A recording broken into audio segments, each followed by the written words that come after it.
Movie के शुरू में हमें मायरा नाम की एक लड़की दिखाई जाती है जो अपने शौहर एडन के साथ अच्छी जिंदगी गुजार रही होती है। इनकी एक भांजी होती है जिसका नाम वानिया था और इन दोनों ने इसे अडॉप्ट कर लिया था क्योंकि कुछ ही दिन पहले वानिया के पेरेंट्स की अजीब तरीके से डेथ हो गई थी। मायरा और एडन बेशक वानिया को बहुत प्यार करते थे, लेकिन वो अब भी अपनी माँ को बहुत मिस करती थी और हमेशा उदास रहती थी। एडन की एक टॉय फैक्ट्री थी जहाँ वो ज्यादातर डॉल्स बनाकर बेचता था। कुछ ही दिन पहले उसने एक डॉल बनाई थी जिसका नाम सैब्रीना था और ये डॉल बच्चे बहुत शौक से खरीद रहे थे। एडन ने अपनी बीवी मायरा के लिए बाकी सैब्रीना डॉल से बड़ी एक सेकेंड एडिशन सैब्रीना डॉल बनाई थी जो कि बहुत अच्छी थी। मायरा को एडन का दिया हुआ ये तोहफा बहुत अच्छा लगा था। सीन चेंज होता है और हम देखते हैं कि वानिया अपने स्कूल में है। वहाँ उसका एक दोस्त चार्ली गेम खेल रहा होता है। इस बच्चे का नाम डिट्टो था और वो चार्ली की मदद से अपनी ग्रैंड मदर के सोल को रियल वर्ल्ड में बुला रहा था। वानिया को ये सब देखकर बहुत अच्छा लग रहा था। डिट्टो वानिया को बताता है कि इस गेम को खत्म करने के लिए लोगों को प्रे करनी होती है ताकि इस गेम में बुलाई गई सोल्स वापस जा सकें। डिट्टो वानिया को iOS ऐप के बारे में भी बताता है जिसकी मदद से सोल्स को ढूंढकर देखा जा सकता था। वानिया चार्ली गेम के बोर्ड को डिट्टो से बोरो कर लेती है। दूसरी तरफ हम वानिया को देखते हैं जो चार्ली गेम की मदद से अपनी मॉम को इस दुनिया में बुला रही थी। वानिया को फील होता है कि उसकी मॉम की सोल रियल वर्ल्ड में आ चुकी है और वो iOS ऐप इस सोल को ढूंढने लगती है। जाहिर है कि ये ऐप फेक थी और वानिया को अपनी मदर की बजाय अपनी आंट मारिया दिख जाती है। मायरा वानिया को उसके कमरे में सुला देती है और सोने से पहले उसे सैब्रीना डॉल भी देती है। जब वानिया सो रही होती है तो हम सैब्रीना डॉल की आइज को मूव करता हुआ देखते हैं, विच मीन्स चार्ली गेम से वाकई कोई सोल आई थी और अब वो सैब्रीना डॉल के अंदर थी। नेक्स्ट डे हम सैब्रीना डॉल को घर में अपने आप जगह बदलते हुए देखते हैं जिसे देखकर वो डर जाती है। रात को जब वानिया दोबारा उस iOS ऐप को यूज करती है तो उसे कोई सोल नजर आती है जो असल में एक डमी थी। फिर तभी कोई सोल वानिया को अलमारी में खींच लेती है।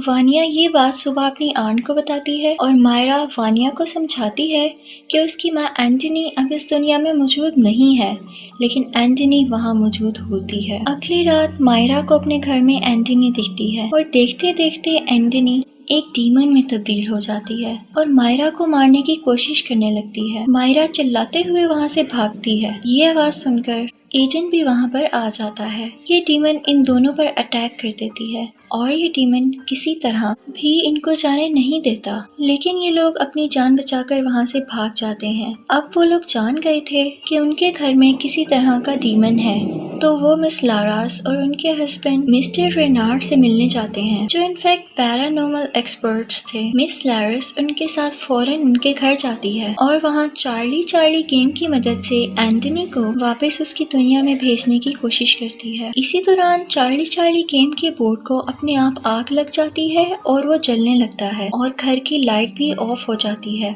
अंधेरे में ये डीमन वानिया को अपने काबू में कर लेता है और वानिया मिस लारस पर हमला कर देती है ताकि वह सब ना करे। लारस किसी तरह इस हमले से बचते हुए वानिया की बॉडी से इस डीमन को बाहर निकाल लेती है, लेकिन ये डीमन अब आजाद होकर इन सब पर हमला करता है। यहाँ इन सब के दरमियान बहुत फाइट होती है और मिस लारस इस डीमन को उसी घर के अंदर बंद कर देती है। लारस से गलती ये हो जाती है कि वो सैब्रीना डॉल को भी अपने साथ बाहर ले आती है और ये डीमन इसी डॉल में आकर इनके साथ बाहर आ जाता है। लारस इस डीमन को पहचान गई थी और वो बताती है कि डीमन का नाम बाग्या है और ये कोई मामूली स्पिरिट नहीं है बल्कि ये डीमन की चाइल्ड है और बहुत ज्यादा पावरफुल है। यहाँ पर हमें वानिया के पेरेंट्स की डेथ के बारे में भी पता चलता है और लारस बताती है कि वानिया की माँ एंटनी को बाग्या ने ही अंडर कंट्रोल कर लिया था और इसी ने वानिया के फादर को भी मारा था। लारस और रेनार्ड दोनों ने मिलकर किसी तरह बाग्या को उसकी दुनिया में भेजा था, लेकिन इसी दौरान एंटनी की भी डेथ हो गई थी। वानिया ने चार्ली गेम की मदद से एंटनी को वापस बुलाया था, तो बाग्या का डीमन हमारी दुनिया में वापस आ गया था। बाग्या को मारने का सिर्फ एक ही तरीका है कि लारस बाग्या को उसके ट्रू फॉर्म में विरासत में मिले खंजर से मारे, जिस खंजर को बाग्या को मारने के लिए ही बनाया गया था। ये खंजर फिलहाल रेनार्ड के पास था रेनार्ड को ये खंजर कई साल पहले एक केव में मिला था, जहाँ इस खंजर को खुद डीमन के जरिए छुपाया गया था। अगले दिन बाग्या का डीमन दोबारा एक्टिव हो जाता है और मायरा को अंडर कंट्रोल कर लेता है। मायरा सब पर चाकू से कई वार करती है और ये सब मिलकर मायरा को किसी तरह उसके घर में वापस लाते हैं। यहाँ लारास मायरा को पकड़ के एक्सोर्सिज्म करती है, जहाँ हमें पता चलता है कि बाग्या डीमन को सबसे पहले हमारी दुनिया में किसी इंसान ने ही बुलाया था और यहाँ मूवी का रुख बदलता है। असल में कई साल पहले एडन का एक भाई था जिसका नाम आर्का था। इन दोनों के फादर की टॉय कंपनी थी और उनके फादर को हमेशा आर्का के डिजाइन किए हुए टॉयज पसंद आते थे, जिसकी वजह से एडन जेलस फील करता था। जब इनके फादर की डेथ हुई तो उन्होंने अपनी प्रॉपर्टी का 60% आर्का के नाम कर दिया और एडन के हिस्से सिर्फ 40% प्रॉपर्टी आई। इस बात को लेके एडन बहुत दुखी हुआ और वो एक मैजिशियन के पास गया, क्योंकि वो अपने बड़े भाई को काले जादू की मदद से मरवाना चाहता था, क्योंकि उसे पूरी प्रॉपर्टी चाहिए थी।